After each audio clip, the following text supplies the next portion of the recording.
I thought the easiest way is to show that I'm still very active physically. Okay na, sir. Thank you, sir. Thank you, sir.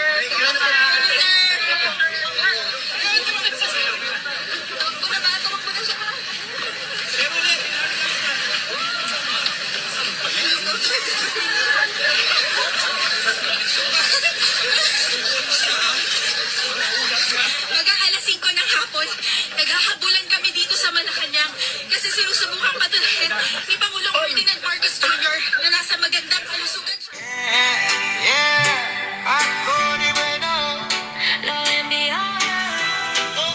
Buenos dias, buenos tardes, mga amigos, mga amigas, sa aking mga kompanyeros at kumpanyeras. Magandang araw po sa inyong lahat. Ako po ang inyong lingkod, Attorney Rene Bueno. At kanina nga pong umaga ay nagpakita ang Pangulo na siya ay malakas at fit to govern the country. At nag-jogging dyan sa harapan at sa loob ng Malacanang at may kasama pang jumping jack. Ito ay pagpapatunay na siya po ay fit na Pangulo at fit sa serbisyo. Sabi nga nila, ang pagtakbo ay hindi lang para sa mga nagnanais makaiwas sa traffic sa EDSA. Para sa isang Pangulo, ito ay isang constitutional statement. Tandaan niyo po, yung pagpapakita ng pagtakbo at pagtalon, gumawa ng jumping jack ay isa pong constitutional statement. Sa mundong puno ng fake news, chismis, intriga, tungkol sa kalusugan ng mga leader, ang isang jumping jack ay may mas malakas pa na boses kesa sa isang press release. Kita nyo nag-trending ngayon sa TikTok, sa Facebook, sa YouTube. Ay ako nga ngayon, dinidiscuss ko ngayon dito sa YouTube channel. Alam nyo po, hindi lang ito pagpapakitang gilas ng stamina. Ito ay pagpapakita na ang captain of the ship ay hindi hapo, hindi pagod, hindi parang adik na nangihina, no? At palagi nakasimangot. Hindi lito, no? At lalong hindi out of service. Kaya bago tayo sumabak sa mga seryosong artikulo ng ating saligang batas, tandaan po natin, ang pawis po ng Pangulo ay hindi lang dumiyan. Ito ay patunay ng kapasidad na mamahala to govern the country effectively. Okay? So, tingnan natin yung tungkulin ng Pangulo sa pagiging fit to govern. Alam niyo po, yan po ay ang naging batayan ng Pangulo dyan sa kanyang patakbo-takbo at paglundag-lundag yung jumping jack. May basihan pong legal yan. Yan po ay nakasulat sa Article 7, Section 12. Kaya lamang itong ating Pangulo, imbis na literal na sabihin sa taong bayan ng provision ng Constitution, ay ipinakita niya sa kanyang sariling legal at estratehiyang pamamaraan na madaling maiintindihan ng taong bayan ang pagpapaliwanag tungkol sa kanyang kalusugan. Ang pinaka-importanting provision ay ang Article 7, Section 12. Inuobliga nito ang Malacanang na maging tapat ang Office of the President na sabihin ang katotohanan tungkol sa tunay na kalagayan ng kanyang kalusugan. At sinasabi po sa ating konstitusyon, in case of serious illness of the President, the public shall be informed thereof. At yun po ang ginawa ng ating Pangulo kaninang umaga, na siya ay hindi seriously ill at malusog. At naghahamon pa. Kung sino yung nag-aakusa na siya ay seriously ill, ay pumunta doon sa Malacanang at magbuhat ng dumbbells at mag-weights doon sa gym. At tingnan kung sino ang mas malakas, ang presidente o yung naninira na siya ay seriously ill na. Okay?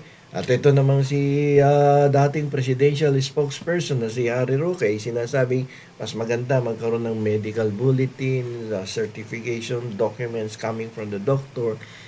Pero ano pa ba ang gusto mo? No? Yung video po ng Pangulo na nagja-jogging, tumatalon, yan po ay isang hard evidence na nakikita ng mata ng bawat Pilipino. Ito ang tinatawag na strategic transparency. O ano pa ba gusto niyo? 'Di ba? So, tingnan natin yung konsepto naman ng inability sa other provisions of the Constitution under Article 7, Section 11. Binabanggit po sa provision na to, Article 7, Section 11, ang tungkol sa inability to discharge the powers and duties of the President. Yung pag-jumping jack sa loob at labas ng palasyo ay isang preemptive legal move on the part of the office of the President. Di ba? Alam niyo ba ang gusto doon na mangyari ng palasyo? Pinapatay nito ang anumang planong ihain ng Section 11 o anumang diskusyon sa incapacity. Sa madaling salita, paano niyong sasabihin hindi ko kaya maging Pangulo na? Kung kaya ko nga mag-cardio, kaya ko nga mag-jogging, tumakbo, kaya ko nga mag-jumping jack. At tingnan niyo naman, niyayaya ko ang aking mga katunggali na pumunta dito sa palasyo, doon sa gym. At sabay kaming magbuhat ng mga dumbbells doon na tingnan natin kung sino ang mas malakas sa atin. May hamon. No? Sige, pumunta na kayo yung mga detractors ng Pangulo at mag-weights na kayo doon at magpaganon-ganon sa gym. Okay?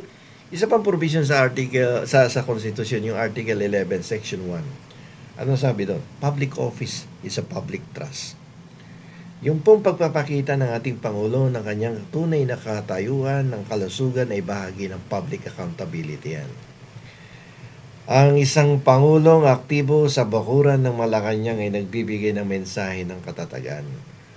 Mas powerful ang visual image ng isang leader na tumatakbo kaysa sa isang leader na nakatago sa likod ng mga teknikalidad, mga technical na terminolohiya ng isang doktor o yung isang leader na tago ng tago no sa kanyang mga taguan, yung kanyang mga leader at ng kanyang kung sino man yung kanya tinataguan upang hindi harapin ang mga aligasyon o akusasyon laban sa kanya. Hindi nga natin malaman kung bakit ay ayaw humarap sa pagdinig ang ating pangalawang Pangulo para matapos na lahat ang bintangan.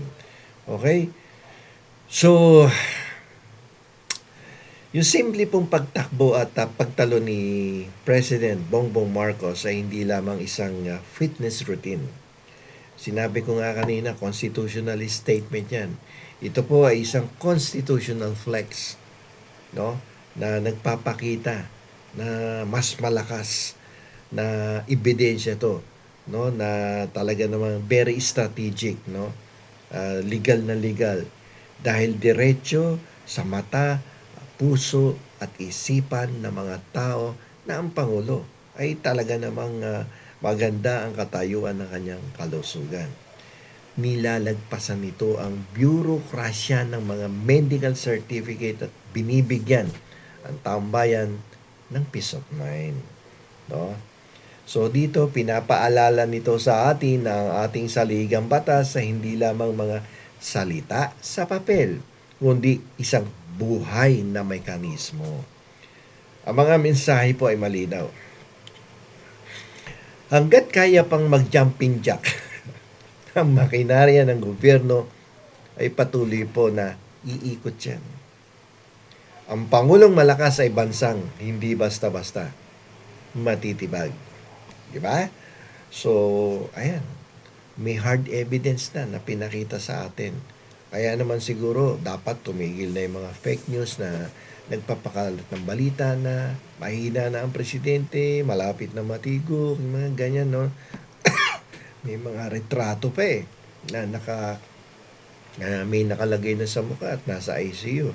So, hindi maganda yung mga ganyang action, no, na nanggagaling, definitely coming from the detractors and the opposition. Mahirap yun, no? Okay, so itong tanong ko ngayon sa inyo.